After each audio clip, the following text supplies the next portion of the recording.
ਪੰਜਾਬ ਸਰਕਾਰ ਦੇ ਵੱਲੋਂ ਵੱਡੇ ਸ਼ਹਿਰਾਂ ਦੇ ਆਈਏਐਸ ਅਧਿਕਾਰੀਆਂ ਦੀ ਤਬਾਦਲੇ ਕੀਤੇ ਗਏ, ਜਿਨ੍ਹਾਂ ਦੇ ਵਿੱਚ ਜਲੰਧਰ ਦੇ ਡੀਸੀ ਵਰਿੰਦਰ ਕੁਮਾਰ ਸ਼ਰਮਾ ਹੋਣਾ ਦਾ ਵੀ ਜਲੰਧਰ ਦੇ ਵਿੱਚ ਤਬਾਦਲਾ ਹੋ ਗਿਆ। ਉਹਨਾਂ ਦੀ ਜਗ੍ਹਾ ਸੰਗਰੂਰ ਤੋਂ ਘਨਸ਼ਾਮ ਸਿੰਘ ਥੋਰੀ ਜੀ ਆਏ ਨੇ ਅਤੇ ਉਹਨਾਂ ਨਾਲ ਗੱਲਬਾਤ ਕਰਦੇ ਹਾਂ ਕਿ ਹੁਣ ਤਜਰਬਾ ਕਿਸ ਤਰੀਕੇ ਨਾਲ ਰਹੇਗਾ ਅਤੇ ਜੋ ਇਹਨਾਂ ਦਾ ਪਿਛਲੇ ਦਿਨੀ 10 ਸਾਲ ਦਾ ਤਜਰਬਾ ਆ ਤਾਂ ਉਹ ਕਿਸ ਤਰੀਕੇ ਨਾਲ ਇੱਥੇ ਜਲੰਧਰ ਦੇ ਵਿੱਚ ਹੰਡਾਉਣਗੇ, ਕਿਉਂਕਿ ਜਲੰਧਰ ਵੀ ਇੱਕ ਵੱਡਾ ਸ਼ਹਿਰ ਹੈ। ਸਭ ਤੋਂ ਪਹਿਲਾਂ ਤਾਂ ਸਰ ਜੀ ਆਇਆਂ ਨੂੰ ਜਲੰਧਰ ਦੇ ਵਿੱਚ। ਧੰਨਵਾਦ ਜੀ ਤੁਹਾਡਾ ਬਹੁਤ ਬਹੁਤ। ਜਦੋਂ ਕਿਤੇ ਨਵੀਂ ਜਗ੍ਹਾ ਤੇ ਜਾਂਦੇ ਆ ਤਾਂ ਅਸਾਈਨਮੈਂਟ ਹੁੰਦੀ ਆ ਸਾਡੇ ਕੋਲ ਨਵੀਂ ਤੇ ਜਜ਼ਬਾ ਹੁੰਦਾ ਨਵਾਂ।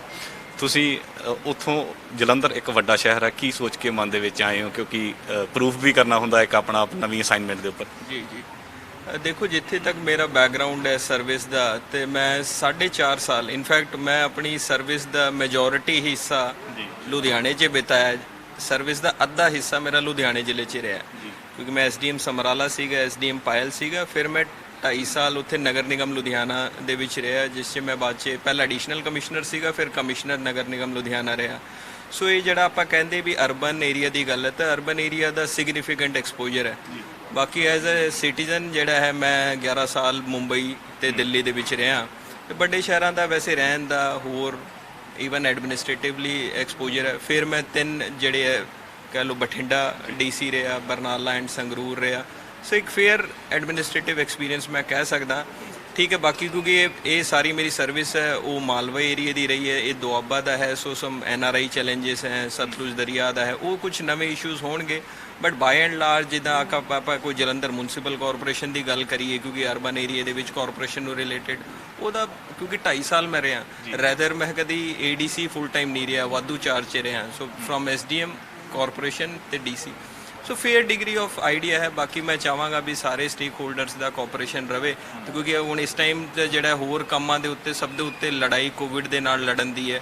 ਸੋ ਉਹਦੇ ਵਿੱਚ ਮੈਂ ਚਾਹਾਂਗਾ ਵੀ ਸਾਰੇ ਸਟੇਕ ਹੋਲਡਰਸ ਦਾ, ਖਾਸ ਕਰ ਜਲੰਧਰ ਦੇ ਨਿਵਾਸੀਆਂ ਦਾ in terms of compliance of social distancing ਰਵੇ। ਮੈਂ ਸਾਰਿਆਂ ਨੂੰ ਹੱਥ ਜੋੜ ਕੇ ਅਪੀਲ ਕਰਾਂਗਾ ਤੇ ਖਾਸ ਕਰ ਆਪਣੇ ਬਜ਼ੁਰਗਾਂ ਨੂੰ ਹੈ, ਕੋਮੋਰਬਿਡਿਟੀ ਨੂੰ ਹੈ, ਪ੍ਰੋਪਰ ਇਕਾਂਤਵਾਸ ਦੇ ਵਿੱਚ ਰੱਖਣ ਰਿਗਰਸਲੀ, ਤਾਂ ਕਿ ਆਪਾਂ ਆਪਣੀ ਡੈਥ ਰੇਟ ਤੇ ਕੰਟਰੋਲ ਕਰ ਸਕੀਏ। ਮਾਲਵੇ ਤੇ ਦੁਆਬੇ ਦੇ ਵਿੱਚ ਕੀ ਚੇਂਜ ਲੱਗਾ? 2-3 ਦਿਨ ਹੋ ਗਏ ਲਗਾਤਾਰ ਮੀਟਿੰਗਾਂ ਚੱਲ ਰਹੀਆਂ ਨੇ ਤੁਹਾਡੀਆਂ, ਤੁਹਾਨੂੰ ਕੀ ਡਿਫਰੈਂਸ ਕੀ ਲੱਗਾ?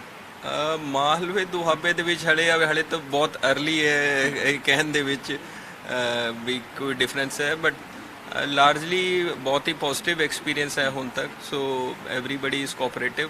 ਦੇਖਦੇ ਹਾਂ ਚੰਗਾ ਇਨਫਰਾਸਟ੍ਰਕਚਰ ਇੱਥੇ, ਜਿੰਨਾ ਕਿ ਮੈਂ ਪ੍ਰਾਇਮਰੀ ਦੇਖ ਪਾਇਆ ਮੇਰੇ ਹਿਸਾਬ ਨਾਲ। ਹੋ ਸਕਦਾ ਵੀ ਇੱਥੇ ਕੁਝ ਇਲਾਕੇ ਹੋਰ ਜ਼ਿਆਦਾ ਕੰਜਸਟਡ ਹੋਣ, ਬਟ ਮੈਨੂੰ ਜਿੱਦਾਂ ਲੁਧਿਆਣੇ ਤੋਂ ਵੀ by and large at least main road ਜ਼ਿਆਦਾ ਖੁੱਲੀ ਡੁੱਲੀਆਂ ਲੱਗੀਆਂ।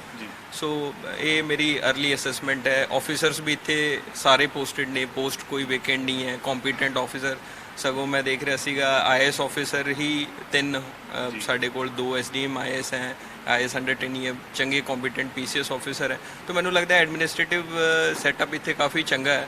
ਸੋ ਆਪਾਂ ਨੂੰ ਕੋਵਿਡ ਨਾਲ ਇਫੈਕਟਿਵਲੀ ਡੀਲ ਕਰਨ ਦੇ ਵਿੱਚ ਚੰਗੇ ਆਫਿਸਰਸ ਹੈਗੇ। ਇਸ ਵੇਲੇ ਸਭ ਤੋਂ ਵੱਡੀ ਚੁਣੌਤੀ ਤਾਂ ਕੋਵਿਡ ਦੀ ਹੀ ਹੈਗੀ ਹੈ। ਤਾਂ ਕੇਸ ਵੱਧ ਵੀ ਰਹੇ, ਹਾਲਾਂਕਿ ਚਲੋ ਨੈਗੇਟਿਵ ਵੀ ਆ ਰਹੇ ਨੇ, ਠੀਕ ਵੀ ਹੋ ਰਹੇ ਨੇ, ਪਰ ਵੱਧਦੇ ਵੀ ਜਾ ਰਹੇ ਕੇਸ। ਉਹਨਾਂ ਦੇ ਉੱਪਰ ਕੀ ਇਸ ਵੇਲੇ ਕੀ ਸਟੱਡੀ ਤੁਸੀਂ ਕਰ ਰਹੇ? ਕਿਉਂਕਿ ਸੰਗਰੂਰ ਦੇ ਵਿੱਚ ਇੰਨੀ ਤਾਦਾਦ ਦੇ ਵਿੱਚ ਕੇਸ ਨਹੀਂ ਸੀ, ਤਾਂ ਹੁਣ ਜਲੰਧਰ ਦੇ ਵਿੱਚ ਹੈਗੇ ਨੇ। ਕੀ ਇਸ ਵੇਲੇ ਤੁਹਾਡੀ ਅਸੈਸਮੈਂਟ ਕੀ ਕਹਿ ਰਹੀ ਹੈ? ਦੇਖੋ, ਇੱਕ ਤਾਂ ਚੀਜ਼ਾਂ ਨੂੰ ਪਰਸਪੈਕਟਿਵ ਦੇ ਵਿੱਚ ਦੇਖਣ ਲਈ ਹਮੇਸ਼ਾ ਤੁਹਾਨੂੰ ਪੋਪੂਲੇਸ਼ਨ ਦੇ ਨਾਲ ਕੋਵਿਡ ਦੇ ਕੇਸਿਸ, ਜਿਹੜੀ ਆਪਾਂ ਕਦੇ ਵੀ ਐਬਸੋਲੂਟ ਨੰਬਰ ਆਫ ਕੇਸਿਸ ਦੇਖਦੇ ਹਾਂ, ਉਹ ਡਿਸਟੋਰਟ ਕਰਦੀ ਹੈ ਪਿਕਚਰ। ਕਿਉਂਕਿ ਮੈਂ ਤਾਂ ਇੰਡੀਆ ਨੂੰ ਵੀ ਕਈ ਵਾਰ ਦੇਖਦਾ, ਪੂਰੇ ਭਾਰਤ ਦੇ ਜਿਹੜੇ ਆਪਾਂ ਕੇਸ ਦੇਖਦੇ ਹਾਂ ਵੀ ਇੰਨੇ ਲੱਖ ਹੋ ਗਏ, ਆਪਾਂ 3 ਨੰਬਰ ਤੇ ਆ ਗਏ ਗਲੋਬਲੀ। ਜੇਕਰ ਉਹਨੂੰ ਆਪਾਂ ਆਬਾਦੀ ਨਾਲ ਡਿਵਾਈਡ ਕਰਾਂਗੇ, ਪਰ ਕੈਪੀਟਲ ਲਵਾਂਗੇ, ਤਾਂ ਸ਼ਾਇਦ ਆਪਾਂ ਟੌਪ 20-30 ਦੇ ਵਿੱਚ ਵੀ ਨਹੀਂ ਹੋਵਾਂਗੇ, ਠੀਕ ਹੈ। ਸੋ ਇਸ ਚੀਜ਼ ਨੂੰ ਦੇਖਦੇ ਹੋਏ ਜਲੰਧਰ ਦੇ ਕੇਸਿਸ ਜਦੋਂ ਆਪਾਂ ਐਬਸੋਲੂਟ ਨੰਬਰ ਦੇ ਵਿੱਚ ਦੇਖਦੇ ਹਾਂ ਵੀ 30-35 ਕੇਸ ਪੋਜ਼ਿਟਿਵ ਆ ਰਹੇ ਹੈ, ਤੇ ਮੈਂ ਉਹ ਰਿਲੇਟਿਵਲੀ ਅੱਜ ਵੀ ਦੇਖ ਰਿਹਾ ਸੀਗਾ ਕਿ ਲੁਧਿਆਣੇ ਜਿੱਦਾਂ ਆਪਣੇ 30-35 ਆਏ, ਉੱਥੇ 45 ਆਏ। ਅੰਮ੍ਰਿਤਸਰ ਹੋਰ ਡੈਂਸ ਹੈ, ਉੱਥੇ 60 ਕੇਸਿਸ ਆ ਰਹੇ ਹੈ। ਸੋ ਰਿਲੇਟਿਵਲੀ ਠੀਕ ਹੈ, ਬਟ ਸਾਡੀ ਕੋਸ਼ਿਸ਼ ਤਾਂ ਇਹ ਰਹਿੰਦੀ ਇਹਨੂੰ ਵੀ ਹੋਰ ਕੰਟਰੋਲ ਕਰ ਲਈਏ। ਬਟ ਇਸ ਤੋਂ ਜ਼ਿਆਦਾ ਵੀ, ਕਿਉਂਕਿ ਜਿਸ ਟਾਈਪ ਦੇ ਨਾਲ ਮੈਂ ਇਹ ਟ੍ਰੈਂਡ ਦਿੱਲੀ ਬੰਬੇ ਵਿੱਚ ਦੇਖ ਰਿਹਾ, ਕਿਉਂਕਿ ਮੈਂ ਉੱਥੇ 11 ਸਾਲ ਰਿਹਾ ਵੀ ਹਾਂ, ਲਗਾਤਾਰ ਇਨ ਟੱਚ ਹਾਂ। ਸੋ ਸਾਡੀ ਪ੍ਰਾਇਰਟੀ ਹੈ ਵੀ ਇਲਾਜ ਪੱਖੋਂ ਕੋਈ ਵਾਂਝਾ ਨਾ ਰਵੇ ਐਂਡ ਮੋਰਟੈਲਿਟੀ ਸਭ ਤੋਂ ਰਿਡਿਊਸ ਰਵੇ। ਬਾਕੀ ਸਾਡੀ ਟੀਮ ਲੱਗੀ ਹੋਈ ਹੈ, ਜਿੰਨਾ ਵੀ ਕੰਟੈਕਟ ਟ੍ਰੇਸਿੰਗ ਦੇ ਵਿੱਚ ਕੰਟੇਨਮੈਂਟ ਕਰਕੇ ਅਸੀਂ ਕੇਸਿਸ ਦਾ ਸਪਰੈਡ ਇੰਨਾ ਹੌਲੇ ਰੱਖੀਏ। ਦੇਖੋ, ਇਹਦੇ ਵਿੱਚ ਇੱਕ ਕੋਰ ਮੰਤਰਾ ਆ ਹੈ, ਕੇਸਿਸ ਦੀ ਪ੍ਰੋਗਰੈਸ਼ਨ ਇਸ ਪੇਸ ਤੇ ਹੋਵੇ ਵੀ ਕਿਸੇ ਵੀ ਲੈਵਲ ਤੇ ਤੁਹਾਡਾ ਹੈਲਥ ਇਨਫਰਾਸਟ੍ਰਕਚਰ ਓਵਰਵੈਲਮ ਨਾ ਹੋ ਜਾਵੇ। ਤਾਂ ਹਮੇਸ਼ਾ ਜਿਸ ਨੂੰ ਇਲਾਜ ਚਾਹੀਦਾ ਪ੍ਰੋਪਰਲੀ ਬੈੱਡ ਮਿਲੇ, ਕਿਉਂਕਿ ਬਿਲਕੁਲ ਆਪਾਂ ਕਹੀਏ ਕੰਟੇਨਮੈਂਟ ਹੈ ਤਾਂ ਕੋਈ ਵੀ ਯੂਰੋਪੀਅਨ ਜਾਂ ਅਮਰੀਕਨ ਕੰਟਰੀਜ਼ ਨੇ ਵੀ ਇਸ 'ਤੇ ਕੋਈ ਕੰਟਰੋਲ ਕਰਨ ਦੇ ਵਿੱਚ ਕੋਈ ਟ੍ਰੈਂਡ ਨਹੀਂ ਹੈ। ਚਾਈਨਾ ਸਿਰਫ ਅਕੇਲੀ ਕੰਟਰੀ ਹੈ ਜਿਸ ਦੀ ਐਕਸੈਪਸ਼ਨ ਦੱਸਦੇ ਆ, ਬਟ ਬਹੁਤ ਸਾਰੇ ਲੋਕ ਉਹਦੇ ਡੇਟਾ ਨੂੰ ਰਿਫਿਊਟ ਵੀ ਕਰਦੇ ਆ ਵੀ ਕਿੰਨਾ ਡੇਟਾ ਠੀਕ ਹੈ ਉਹਨਾਂ ਦਾ। ਟੈਸਟਿੰਗ ਨੂੰ ਲੈ ਕੇ ਕੋਈ ਗੱਲਬਾਤ ਚੱਲ ਰਹੀ ਕਿ ਟੈਸਟਿੰਗ ਦੀ ਪ੍ਰਕਿਰਿਆ ਵਧਾਈ ਜਾਵੇ, ਕਿਉਂਕਿ ਸਿਹਤ ਵਿਭਾਗ ਨਾਲ ਵੀ ਤੁਹਾਡੀ ਮੀਟਿੰਗਸ ਹੋ ਰਹੀਆਂ ਨੇ, ਕੋਈ ਟੈਸਟਿੰਗ ਨੂੰ ਲੈ ਕੇ ਕੋਈ ਗੱਲਬਾਤ ਚੱਲ ਰਹੀ? ਦੇਖੋ ਟੈਸਟਿੰਗ ਹਰ ਇੱਕ ਜ਼ਿਲ੍ਹੇ ਦੀ ਵਧੀ ਹੈ, ਕਿਉਂਕਿ ਪਹਿਲੇ ਪੰਜਾਬ ਦੇ ਵਿੱਚ 2000 ਦੀ ਟੈਸਟਿੰਗ ਸੀਗੀ ਤੇ ਉਸ ਅਕੋਰਡਿੰਗ ਪ੍ਰੋਪੋਰਸ਼ਨੇਟਲੀ ਸਾਰੇ ਜ਼ਿਲ੍ਹਿਆਂ ਨੂੰ ਹੁਣ ਟੈਸਟਿੰਗ ਵਧਾ ਕੇ 2000 ਤੋਂ ਪਹਿਲਾਂ 5000 ਕੀਤੀ ਗਈ, ਹੁਣ 9000 ਦੀ ਟੈਸਟਿੰਗ ਡੇਲੀ ਹੋ ਗਈ ਹੈ। ਸੋ ਜਲੰਧਰ ਦੀ ਵੀ ਪ੍ਰੋਪੋਰਸ਼ਨੇਟਲੀ ਵੱਧ ਕਰਕੇ ਜਿਹੜੀ ਲਾਸਟ ਮੇਰੀ ਮੀਟਿੰਗ ਸਿਵਲ ਸਰਜਨ ਨਾਲ 2 ਦਿਨ ਪਹਿਲਾਂ ਹੋਈ ਹੈ ਤੇ 700 ਟੈਸਟ ਦਾ ਕੋਟਾ ਅਲੋਟਡ ਹੈ। ਸੋ ਸੈਂਪਲ ਰੈਦਰ 700 ਜਾ ਰਹੇ ਹੈ ਇਹਨਾਂ ਦੇ, ਠੀਕ ਹੈ। ਸੋ ਉਹ ਟੈਸਟਿੰਗ, ਪਰ ਟੈਸਟਿੰਗ ਦੇ ਵੀ ਆਪਣੀ ਇੱਕ ਲਿਮਿਟੇਸ਼ਨ ਹੈ, ਮੈਂ ਪਹਿਲਾਂ ਵੀ ਸਾਂਝਾ ਕਰ ਚੁੱਕਾ। ਜੇਕਰ ਤੁਹਾਨੂੰ ਟੈਸਟਿੰਗ ਤੋਂ ਇਹ ਐਪੀਡੈਮਿਕ ਕੰਟਰੋਲ ਕਰਨਾ ਹੈ ਤਾਂ ਘੱਟੋ ਘੱਟ 50000 ਟੈਸਟ ਡੇਲੀ ਹੋਣੇ ਚਾਹੀਦੇ ਸਿਰਫ ਜਲੰਧਰ ਦੇ ਵਿੱਚ, ਜਿਹੜੇ ਕਿ ਮਤਲਬ ਪੰਜਾਬ ਲੈਵਲ ਤੇ ਹੀ ਹੈ। ਮਤਲਬ ਇਹ ਸਿਰਫ ਪੰਜਾਬ ਲੈਵਲ ਦੀ ਗੱਲ ਨਹੀਂ, ਇੱਕ ਇੰਡੀਆ ਲੈਵਲ ਤੇ ਹੀ। ਜੇਕਰ ਟੈਸਟਿੰਗ ਬਹੁਤ ਜ਼ਿਆਦਾ ਐਗਰੈਸਿਵਲੀ ਹੋਊਗੀ, ਤੁਹਾਨੂੰ ਪੋਪੂਲੇਸ਼ਨ 15 ਦਿਨ ਦੇ ਵਿੱਚ ਤੁਸੀਂ ਜੇਕਰ ਜ਼ਿਲ੍ਹੇ ਦੀ ਟੈਸਟਿੰਗ ਤੋਂ ਕਵਰ ਕਰ ਸਕਦੇ ਹੋ, ਫਿਰ ਟੈਸਟਿੰਗ ਤੋਂ ਤੁਸੀਂ ਐਬਸੋਲੂਟ ਇਹਨੂੰ ਨੱਥ ਪਾ ਸਕਦੇ ਹੋ। ਬਟ ਉਸ ਲੈਵਲ ਦੀ ਇਹ ਪੋਸੀਬਿਲਿਟੀ ਨਹੀਂ ਹੈ ਬਿਕੋਜ਼ ਆਫ ਇਨਫਰਾਸਟ੍ਰਕਚਰ ਜਿਹੜੀ ਸ਼ਾਰਟੇਜ ਰਹਿੰਦੀ ਹੈ ਡਿਵੈਲਪਿੰਗ ਇਕੋਨਮੀਜ਼ ਦੇ ਵਿੱਚ। ਈਵਨ ਉਸ ਲੈਵਲ ਦੀ ਐਗਰੈਸਿਵ ਟੈਸਟਿੰਗ ਮੈਂ ਸਮਝਦਾ ਯੂਰਪ ਔਰ ਅਮਰੀਕਾ ਦੇ ਵਿੱਚ ਵੀ ਨਹੀਂ ਹੋਈ ਹੈ। ਸਭ ਤੋਂ ਮੈਂ ਗਲੋਬਲੀ ਜਿੰਨਾ ਟ੍ਰੈਂਡ ਦੇਖਦਾ ਹਾਂ, ਸਾਊਥ ਕੋਰੀਆ ਦੇ ਵਿੱਚ ਸਭ ਤੋਂ ਜ਼ਿਆਦਾ ਐਗਰੈਸਿਵਲੀ ਟੈਸਟ ਦੇਖ ਰਿਹਾ। ਇੰਡੀਆ ਲੈਵਲ ਤੇ ਤੁਹਾਡਾ ਵੱਡਾ ਤਜਰਬਾ ਆ, ਤੁਹਾਨੂੰ ਕੀ ਲੱਗਦਾ ਕਿ ਇਸ ਵੇਲੇ ਸਭ ਤੋਂ ਵੱਡੀ ਚੁਣੌਤੀ ਕੀ ਹੈ? ਇਕੱਲੀ ਆਪਾਂ ਜਲੰਧਰ ਦੀ ਗੱਲ ਕਰਾਂਗੇ ਕਿ ਸਭ ਤੋਂ ਵੱਡੀ ਚੁਣੌਤੀ ਕੀ ਲੱਗਦੀ ਹੈ ਇਸ ਮਹਾਮਾਰੀ ਦੇ ਵਿੱਚ? ਦੇਖੋ ਚੁਣੌਤੀ ਇਹਦੇ ਵਿੱਚ ਆਹੀ ਹੈ ਕਿ ਪਹਿਲਾਂ ਤਾਂ ਮੈਂ ਹੁਣ ਮੈਨੂੰ ਸ਼ਾਰਟ ਟਰਮ ਦੇ ਵਿੱਚ, ਕਿਉਂਕਿ ਮੈਂ ਜਿੰਨਾ ਦੇਖ ਕੇ ਆਇਆ ਇਨਫਰਾ ਸਾਡੇ ਕੋਲ ਇਨ ਪਲੇਸ ਹੈਗਾ, ਮੇਰੀ ਅਸੈਸਮੈਂਟ ਹੈ ਕਿ ਅਗਲੇ 2 ਹਫ਼ਤਿਆਂ ਦੇ ਵਿੱਚ ਇੰਨੀ ਜ਼ਿਆਦਾ ਬੈੱਡ ਦੀ ਮੈਂ ਤਿਆਰੀ ਕਰ ਲਵਾਂ ਕਿ ਜਿੱਦਾਂ ਲੈਟਸ ਸੇ ਈਵਨ ਜੇਕਰ ਰੱਬ ਨਾ ਕਰੇ ਵੀ ਸਾਡਾ ਦਿੱਲੀ ਲੈਵਲ ਤੱਕ ਵੀ ਕੋਈ ਵੀ ਸ਼ਹਿਰ ਜਾਂਦਾ ਐਂਡ ਜੇਕਰ ਜਾਊਗਾ ਤਾਂ ਇਹ ਸਾਰੇ ਸ਼ਹਿਰ ਹੀ ਜਾਣਗੇ, ਨਾ ਕਿ ਸਿਰਫ ਜਲੰਧਰ ਮਤਲਬ Ludhiana, because it is not ਕੋਈ ਐਡਮਿਨਿਸਟ੍ਰੇਟਿਵਲੀ ਕੋਈ ਲੈਕ ਕਰਦਾ, ਬਟ ਇਹ ਐਪੀਡੈਮਿਕ ਦਾ ਇੱਕ ਟ੍ਰੈਂਡ ਹੀ ਇਸ ਤਰੀਕੇ ਨਾਲ ਹੁੰਦਾ, ਨਾ ਕਿ ਸਿਰਫ ਇਹ ਕੋਈ ਸਪੈਨਿਸ਼ ਫਲੂ ਵੀ ਕਦੇ ਆਇਆ ਸੀਗਾ ਤਾਂ ਉਹ ਇਹੀ ਟ੍ਰੈਂਡ ਰਹਿੰਦਾ। ਤਾਂ ਸਾਡਾ ਕਦੇ ਵੀ ਓਵਰਵੈਲਮ ਨਾ ਹੋਈਏ, ਅਸੀਂ ਜਿੰਨੇ ਮਰਜ਼ੀ ਅਸੀਂ ਕੈਲਕੂਲੇਸ਼ਨ ਲਗਾ ਲੈਣੀ ਹੈ ਵੀ ਇੰਨਾ, ਚਾਹੇ ਉਹ ਨਿਊਯਾਰਕ ਦਾ ਡੇਟਾ ਦੇਖ ਕੇ, ਚਾਹੇ ਸਾਡੇ ਕੋਲ ਦਿੱਲੀ ਦਾ ਡੇਟਾ, ਬੰਬੇ ਦਾ ਡੇਟਾ, ਹੁਣ ਲੋਕਲ ਡੇਟਾ ਵੀ ਆ ਗਿਆ, ਕਿਉਂਕਿ ਇਸ ਦੇ ਵਿੱਚ ਸਾਨੂੰ ਪਤਾ ਚੱਲਦਾ ਸਾਡੀ ਪੋਪੂਲੇਸ਼ਨ ਕਿੰਨੀ ਕਿਹਦੇ ਵਿੱਚ ਇਮਿਊਨਿਟੀ ਹੈ। ਸੋ ਉਸ ਅਕੋਰਡਿੰਗ ਪਲੈਨਿੰਗ ਕਰਕੇ ਭਾਵੇਂ ਇੱਥੇ 3000 ਬੈੱਡ ਦੀ ਲੋੜ ਹੈ, 5000 ਬੈੱਡ ਦੀ ਲੋੜ ਹੈ, ਉਹ ਅਸੀਂ ਟਾਈਮਲੀ ਅਰੇਂਜ ਕਰਕੇ ਇਹ ਸਾਰਾ ਇਨਫਰਾਸਟ੍ਰਕਚਰ, ਤਾਂ ਕਿ ਕਦੇ ਵੀ ਸਾਡੀ ਜਲੰਧਰ ਨਿਵਾਸੀਆਂ ਨੂੰ ਇਹ ਪ੍ਰੋਬਲਮ ਨਾ ਆਏ ਕਿ ਬੈੱਡ ਦੀ ਸ਼ਾਰਟੇਜ ਹੋ ਰਹੀ ਹੈ ਜਿੱਦਾਂ ਆਪਾਂ ਦਿੱਲੀ ਦੇ ਵਿੱਚ ਸੁਣਦੇ, ਉਹ ਅਸੀਂ ਨਹੀਂ ਹੋਣ ਦੇਣਾ। ਪਲੱਸ ਮੇਰੀ ਜੇਕਰ ਬੇਨਤੀ ਪ੍ਰਵਾਨ ਕਰਨਗੇ ਸਾਰੇ ਜਲੰਧਰ ਨਿਵਾਸੀ, ਆਪਾਂ ਆਪਣੇ ਬਜ਼ੁਰਗਾਂ ਨੂੰ, ਕੋਮੋਰਬਿਡਿਟੀ ਵਾਲਿਆਂ ਨੂੰ ਇਕਾਂਤਵਾਸ ਦੇ ਵਿੱਚ ਹੈ, ਤੇ ਮੈਨੂੰ ਪੋਜ਼ਿਟਿਵ ਤੋਂ ਮੇਰੇ ਘੱਟ ਉਹ ਲੱਗਦਾ ਹੈ, ਬਟ ਜਦੋਂ ਮੈਂ ਡੈਥਸ ਦੇਖਦਾ ਉਹ ਜ਼ਿਆਦਾ ਕੰਸਰਨ ਹੈ। ਸੋ ਡੈਥਸ ਮਿਨੀਮਾਈਜ਼ ਕਰਨਾ ਤੇ ਹੈਲਥ ਇਨਫਰਾ ਨੂੰ ਬੂਸਟ ਕਰਨਾ, ਇਹ ਪ੍ਰਾਇਰਟੀ ਹੈ। ਕੁਝ ਟੈਸਟ ਹੈਗੇ ਜਿਹੜੇ ਪੋਜ਼ਿਟਿਵ ਇੱਥੇ ਜਲੰਧਰ 'ਚ ਆ ਰਹੇ ਆ, ਕੋਈ ਹੁਸ਼ਿਆਰਪੁਰ ਦਾ, ਕੋਈ ਗੁਰਦਾਸਪੁਰ ਦਾ, ਕਈ ਟੈਸਟ ਜਿਹੜੇ ਇੱਥੇ ਹੋ ਰਹੇ ਆ। ਸਟੇਟ ਲੈਵਲ ਦੇ ਉੱਪਰ ਜਿਵੇਂ ਦਿੱਲੀ ਨੂੰ ਸੀਲ ਕਰ ਦਿੱਤਾ ਗਿਆ, ਹਰਿਆਣਾ ਨੂੰ ਸੀਲ ਕੀਤਾ ਗਿਆ, ਕੋਈ ਇਦਾਂ ਦੀ ਪਲੈਨਿੰਗ ਚੱਲ ਰਹੀ ਹੈ ਕਿ ਜ਼ਿਲ੍ਹੇ ਦੇ ਅੰਦਰ ਜ਼ਿਲ੍ਹਾ ਪੱਧਰੀ ਕੋਈ ਉਹ ਐਂਟਰ ਨਾ ਕਰ ਸਕੇ? ਕਿਉਂਕਿ ਇਹ ਵੀ ਇੱਕ ਵੱਡਾ ਖਤਰਾ, ਜਿਵੇਂ ਪਰਸੋਂ ਹੀ 8 ਦੁਬਈ ਦੇ ਕੇਸ ਜਿਹੜੇ ਆ ਪੋਜ਼ਿਟਿਵ ਆਏ ਸੀਗੇ, ਦੁਬਈ ਤੋਂ ਆਏ ਸੀ, ਤਾਂ ਕੋਈ ਜ਼ਿਲ੍ਹਾ ਪੱਧਰ ਦੇ ਲੈਵਲ ਦੇ ਉੱਪਰ ਕੋਈ ਇਹੋ ਜਿਹੀ ਵਿਚਾਰ ਚੱਲ ਰਹੀ ਹੈ ਕਿ ਜ਼ਿਲ੍ਹੇ ਨੂੰ ਸੀਲ ਕੀਤਾ ਜਾਊਗਾ?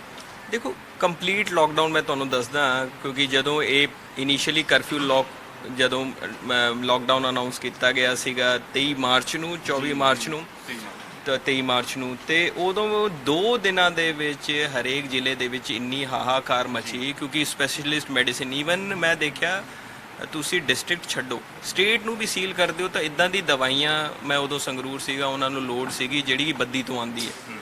ਮਤਲਬ ਇੰਨੇ ਜ਼ਿਆਦਾ ਆਪਾਂ ਇੰਟਰ ਡਿਪੈਂਡੈਂਟ ਹੈ। 2 ਦਿਨਾਂ ਦੇ ਵਿੱਚ ਦਾਲ ਦੀ ਸ਼ਾਰਟੇਜ ਹੋ ਗਈ ਜਿਹੜੀ ਕਿ ਰਾਜਸਥਾਨ ਤੋਂ ਮੰਗਾਣੀ ਪੈ ਗਈ। So we are highly interdependent. ਤਾਂ ਗੁੱਡਸ ਦੀ movement as per MHA order ਤੁਸੀਂ ਰੋਕ ਹੀ ਨਹੀਂ ਸਕਦੇ।